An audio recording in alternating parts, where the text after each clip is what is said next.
Hello, hello, hello. Welcome back, everyone, to another episode of Simply Said. It is I, none other than the fool that you choose to listen to. I'm just playing. Welcome back, guys. Today is going to be a little more interesting, a little more fun, a little more lighthearted with a tad bit of emotional poking at your hearts here. I am here with the greatest gift given to us as mankind, my wife. She has kept me under wraps and under control for so long. If not, you guys would be exposed to so much of my shenanigans and my foolishness. So I am here. I honor you as my wife. Thank you for doing this with me. For you guys that don't know, Ash is been my best friend since I was about 7 or 8 when I met her. She came to church, but I'll let her tell her part of the story. Today, we're going to be talking about family, ministry, and business and how that works in connection with each other, but how that looks as well in a marriage, and a family and how that comes together. If you don't already know, we'll probably be seeing a little bit of this in our family vlogs. If you haven't already, just to kind of show you guys a little bit of what this podcast is going to be looking like. If you haven't already seen it on social media, definitely go follow us there. And I don't want to waste any time. She's a busy woman, very busy. So yeah, before anything else, I just want to honor you. And I want to say thank you. Thank you for being my wife. Thank you for putting up with me. Thank you for raising our kids. Thank you for giving me money to go shopping. Thank you for making me food. You're the best. You're the greatest. I don't deserve you. Oh my And gosh. this is not a paid ad. Thank you so much. Hashtag mom. Slidey check. Good job. Right. Check. I behave. You'll get your allowance. Right. Yeah, I get my allowance. I need that daddy money. I need to be out here. Okay, this isn't free. No. But seriously, so to start off, I just want you to introduce yourself. For a lot of the people that just know me from the podcast and know me from ministry, they have no idea who you are. Right. Like I've never really, I wasn't in ministry working and like going out to minister in places for very long after we got married. It was very quick. We got married, and then after we got married, we got pregnant, and then now we're here. It was very quick and in a hurry. And then after that, I just vanished. Like I kind of got off of social media. I didn't really talk to anybody anymore. Kind of just disconnected myself. And if you were in that process of disconnection, like, why doesn't Alex call me anymore? Why doesn't Alex reach out anymore? It's not because you did anything wrong. It's not because I felt any type of way towards you. It was genuinely just me trying to obey the Lord. God really had spoken to me in the season that we were going through to disconnect. And it was something that I needed and still very much am thankful for, because it helped me mature a lot. And it helped us a lot in our marriage, and it helped me a lot as a father. And so it just obeying the Lord in that. But I want you to not only introduce yourself, who you are and where you've come from. Let the people know. Let all these people know that they've never seen an aspect of you in ministry. Let them hear who you are. So we'll let you take it away. Go ahead. Oh my goodness. Where to start? It's been a crazy journey, but I wouldn't change anything about it. I am very much grateful and thankful to be where I am now, regardless of like everything. Stuff has hit the fan. Yeah, absolutely. Within not like, just there's been so many different things that's happened in our lives, and it's only by the grace of God and literally Jesus who has held us here, and now we have a family and are still continuing to make strides together and our whole tribe forward. And so a little bit about myself. I want to say I wasn't raised in the church, but my mom attended church and I slept as a child in the church. Like most people like do.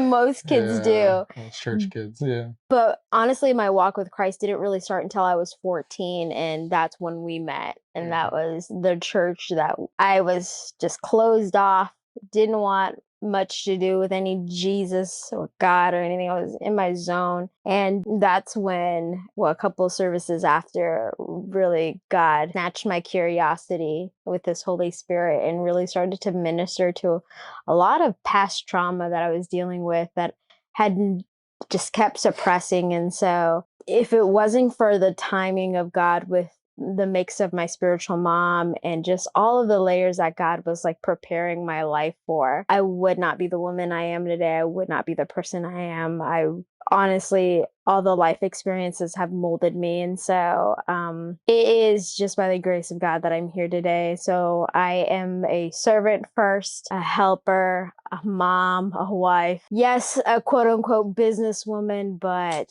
Okay, quote um, unquote. Okay, got a freaking LLC and everything. You are a businesswoman. You are. We were, yeah, like she said, we were both born in the same church, in the sense of like we both came to know Jesus in the same church, but by no means was that like a segue to, you know, what would be us as a couple. Like I feel no, like it in any we way it was had split. we Yeah. we met, had a very brief friendship of like, hey, hi, okay, cool. Mhm. And then we separated ways because quite literally I was going into college and you were doing your stuff. Yeah. I was a fool. I was a straight fool out here, y'all. For y'all to know me, I was stupid. I was hella stupid. Like I was doing all types of nonsense. And so to be quite candid, like for me, it was being younger than you and just thinking you were attractive. I was like, heck yeah, that's my bae. But no way. Like it was not a mutual feeling. And so it was always like from a distance from my perspective of just longing to have you and longing to know you, you know?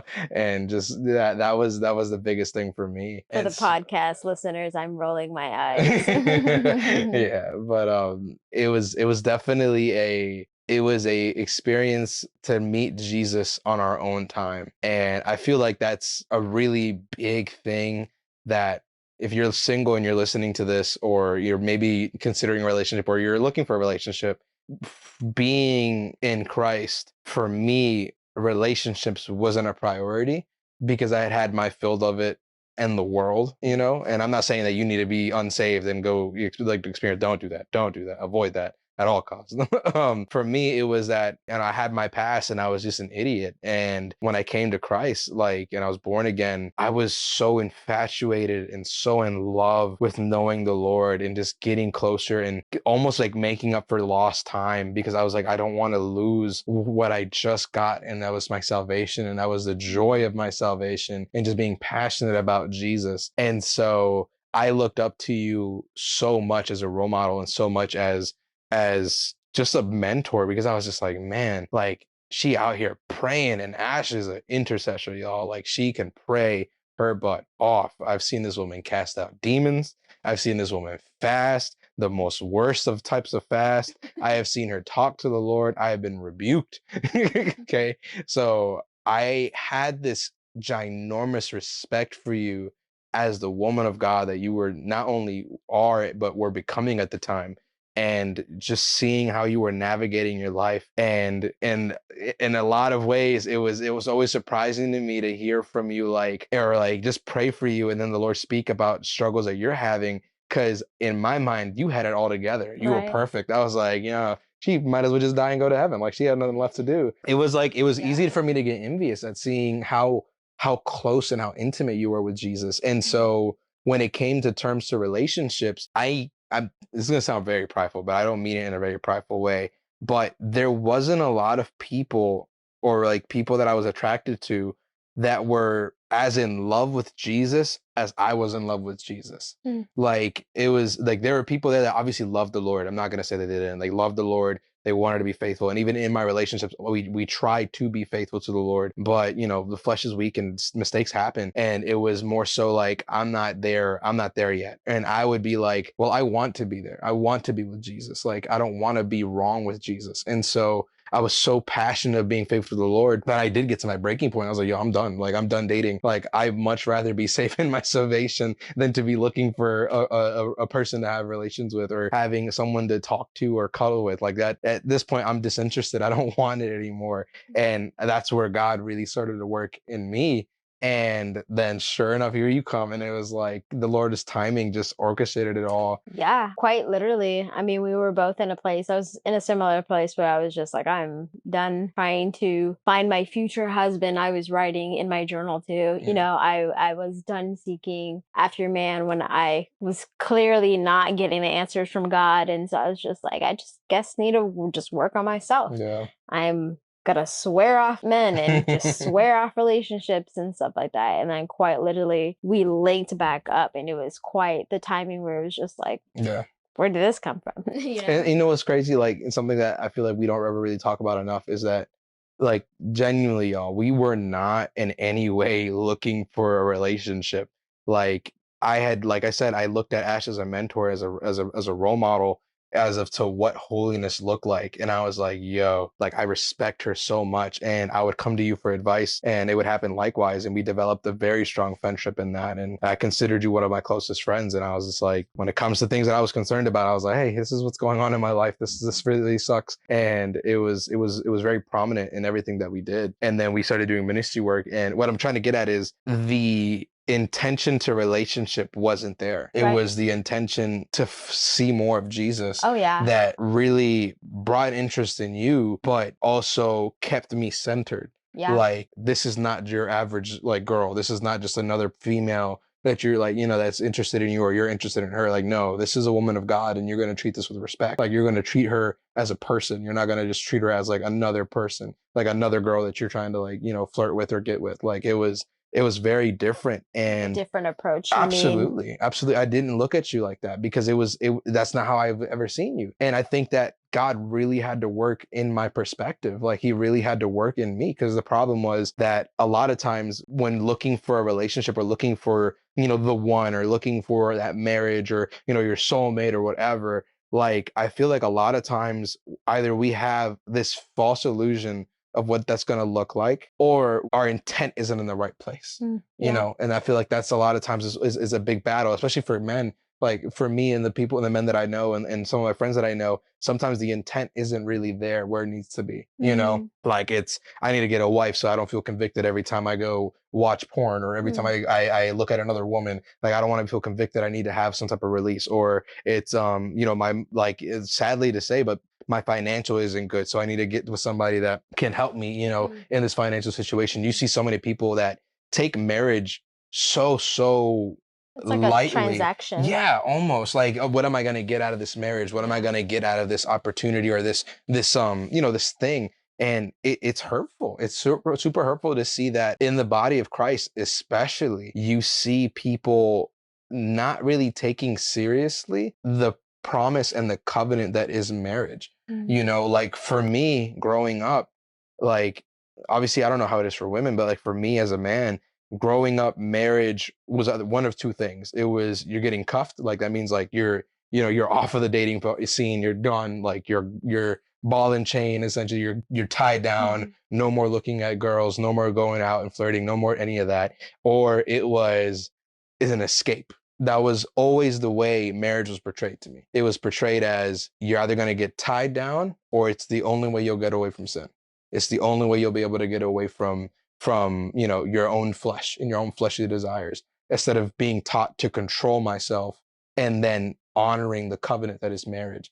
And I felt like, for me, that was something I definitely had to struggle with after we had gotten married, even like when we were dating into our marriage, and like, the seasons that we had to go through. And it was battles that we had to go through together. And it was things that we had to pray about each other. It's like, you're doing this and this is not right. You're in the wrong in this, and this is not correct. How do we correct this? How do we pivot and change? Because we didn't want to continue the cycles of our parents, or the cycles of our grandparents, or whoever, And so, like, what was that like for you? Like, what was your perspective on in marriage? Like, from growing up in the faith to what it was when we started dating? Like, what was that for you? Or even in your other relationships, like, what was the idea of marriage? What was your idea of, like, what did marriage look like to you? Oh, so I guess, being honest, like, I never really had I didn't have a stable vision of marriage. It wasn't until my spiritual mom that I was presented to, like, more of a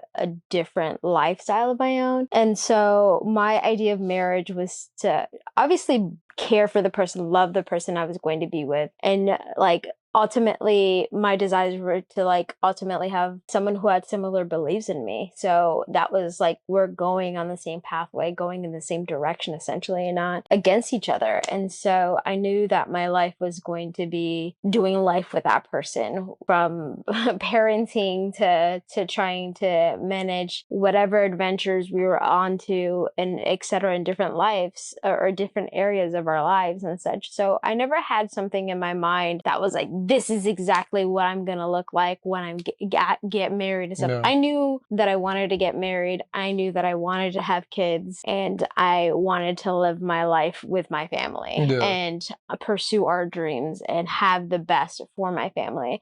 And those were very broad goals. I feel like I had an idea of what I would like my husband to do, but at the end of the day, it got closer and closer to being just like, you know what, Lord, you know what you want for me. And that's exactly where I was when I was like, I'm not dating anymore. Like, this, it's just gonna be me and you, Jesus. We homies for life. You know, I'm peacing out of this scene. And I, if it happens, it happens, and it doesn't, guess not, you know. And Yeah. so I didn't really have There wasn't that. like an image that you were Yeah. like, that's the marriage. That's That's like, the marriage I want, yeah, you know. And that's so crazy. Wow. it's hard to envision something that you haven't necessarily seen or experienced to be like, yeah, that, Yeah. whatever you got right there, that. Yeah. And so it wasn't until It wasn't like daydreaming, like, oh yeah, when we get married, this, that, and the third will happen, or my husband's gonna be this type of person, or that. Like, it wasn't ever something that, even in like your development with Christ, like, was that ever something that came up to in conversation for you? in conversations, Yeah, or like, yes and no. I knew the principles like of a godly man, and like everything that the Bible had kind of like talked about a man and his role in a family. I felt like the imagery of what the Bible portrayed, I was like, yes, I can get in line sounds with that. good on That sounds good. sounds good on That paper. sounds good on paper. Where do I sign, you know? Yeah, But I was like, how we get that, and then like where I'm at, yeah, because that's really different. And absolutely. it's the same thing as like I would read the same thing as like to be that woman. I'm like, I For gotta be this sure. type of wife. What? Like, Exactly. now we gotta do what? You know, like all of these things. And so it was still like something that I still thought in my mind. It's a give and take. Absolutely. And like it wasn't, I knew that in my mind it wasn't just gonna be like, oh, it's all playa, you know, it's all beach, like it's Yeah. all gonna be good. Like I knew it was gonna take work, but being in it, you don't know So you're gonna how get picked much up and is thrown going into to. a fantasy. Like, oh yeah, I just Right. gotta do these couple of things and boom, my magical dream came true. Yeah, Like it's not like Inside Out where they play the magical the clip reels every and stuff like time. that. You Yeah. know, no, it's not. And so I knew that it was going to take work, but you don't know what kind of work it takes until you're Yeah. in it. And so it magnified all of the things that I just wasn't paying attention to. Mm. And so I knew that like when we got married, it was like, oh, Yeah. whoa, wow. What's next? Like, what is this? Yeah, or For it's just sure. like, wow, I didn't know I got so angry easily, or Yeah. like, And that brings this me to my bothered next me question. so Yeah, much, you know, like absolutely. all of those emotions that like, because I'm an only child and my reservations are to myself, me and myself and I and Jesus. Now I have to suddenly verbalize everything Yeah. and like become not a different person, but now this person's living with you and around you, doing Yeah. life with you, watching you brush your teeth, like in your space, like not only that, then having a child, and you're just like, okay, Yeah, all these new things, you know, it was a lot of new for all at sure. once. So No, I think like that brings me to like my next question was what were the some of the challenges that we had to go through in marriage? And like you have said, like you go into marriage as two individuals right. becoming one. You know, that's something that I feel like even when you do your wedding vows, it's not explained as the way you think. It's not, you know, oh, I love No. how we go on dates. I love how when we sit down and watch TV and cuddle. I love going out for walks and doing all this. Like, you know, it's becoming one. It's sharing everything together. It's valuing the other person, not as a partner, but as an equal. You are my Yeah. equal. You are to me what I am to you, you know? And so, Yeah. like, from my perspective of things, I can tell you off the bat, like with no shame, like I was self-centered, I was prideful, I was arrogant. So yeah, it was a battle. It was a battle trying to understand what I was going to become and what I needed to be for you. Because I had read through Timothy, I had read through the Corinthians, I had read through the Gospels, I had read through the first, second, and third of John. Oh, men submit to your wives, wives submit to your husbands. And it's so shameful, but not shameful. It's not the right word. It hurts my heart now knowing that the scriptures were very much abused and contorted to serve either one or the other in marriage when it came to the Bible. People would take that word, submit to your husbands. You can't talk back to your husband. What your husband says goes, and that's it. Like, seeing that firsthand growing up, it was what I understood that verse to mean. And it wasn't until I started getting into the word again and starting to be like, that's not what that means. That's not what that is. And then, like, not just that, but then honoring your wife, loving your wife like Jesus loves the church. It brought so much more understanding when I was insecure in our marriage, when I felt like I was being challenged or being, not appreciated in some way, like, I don't know how that feels for you, but that was definitely a battle for me. Like, having to let go of what I was told and taught about what marriage was simply by watching others, and then, in sermons and in preachings and stuff like that, than to actually be in that situation. It's like we said earlier, it's completely different to then see a picture of the mountain and be like, oh, I definitely love that scenery and I want to go there. But it's completely different from you actually having all the gear on your back, shoes laced up, and you're on the trail. And now you've got to climb the summit, and you don't know what you're about to encounter or the things that you're about to see or do, and so, or the things that you have to sacrifice in the trip. And so I think that has been like the biggest learning curve, because no one sat me down to say, hey, this is what marriage is going to look like, or what you want it to look like, or this is how you're going to treat your husband, or one day you'll X, Y, and Z. Like, it wasn't very much a conversation. And if it was, Marriage counseling should have been on the table.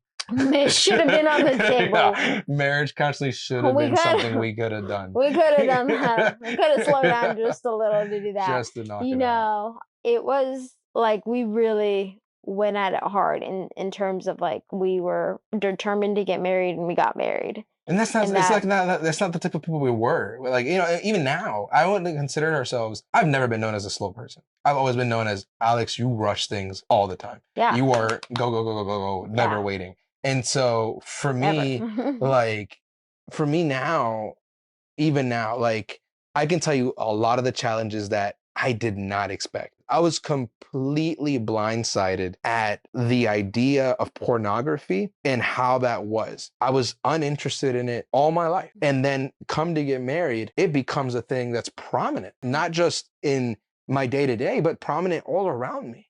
And I was like, what is the appeal? Like, I didn't understand. And then I started to understand, this is why this temptation is here. This brings division in a marriage. This brings, like, secrecy to a marriage. It divides them slowly. And so I was like, whoa, what is this? Like, this was a thing I never had to battle with. And so it had to be on me to be either vulnerable with you as my wife and as my partner and be like, hey, this is coming at me hard, or just go with it and just give in. And then another battle was choosing what battles to have. Like, to this day, I can say proudly, like, we've never had a full-on fight or like a argument where we're like throwing, yelling, or any of that. We've never done that. We've gotten upset at each other. We've gotten, bitter. We've gone days where we're just like, I don't want to talk to you right now. Like, give me a few hours. Yeah, give me a couple hours. Like, let me just, like, spit in your food and serve it or something weird. Like, nothing like that. You get a smaller portion. Yeah, exactly. Like, never to the point where we fought. And I thank God for that, because it was something that in agreement we knew we didn't want. And that's like a big point that I wanted to take away with marriage. That when we got into marriage, there was an agreement to what we didn't want. Yeah. We didn't want to be the couple that fought. We didn't want to be the couple that argued. We didn't want to be the couple that kept secrets. We wanted to be vulnerable. We wanted to be open. And so it was in those moments. And I remember shortly after we had gotten Nilo, we were living in Indiana. I feel like that stemmed so much pain, but so much growth in both of us. Like it really absolutely. did from like for at least for my I'll only speak on my part because I only know my part truly. But for me, it was battling head on with my insecurities as a father, as a husband, as a son, as a brother. It challenged me in so many ways to be like, yo, I don't have enough to feed my wife and my kid. I don't have enough for milk. I don't have enough to keep the lights on or water or gas. I don't have anything. And like, it was such a challenging moment. And it really put me in a dark place when we didn't have electricity, when we didn't have phones, we didn't have anything in the house. We were literally living in a cold house in the middle of winter with a newborn baby, newlyweds. That was such a battle for me. It was such a hard thing to think, and like having to like find a way to get Wi-Fi to call my mom, like, hey mom, can you send me some money, please? Like, I need to pay this. I need to at least pay my rent. And it wasn't even that the rent was high. Nothing was out of reach financially. It was small things. But the fact that we were at below zero, we weren't at zero, we were below zero. Like we were broker than broke. And so, having to call the bank and be like, hey, look, I'm going to get paid in like a couple of days. Please don't charge the overdraft fee. Just like pass it this one time. And I have had that conversation with the bank many a times.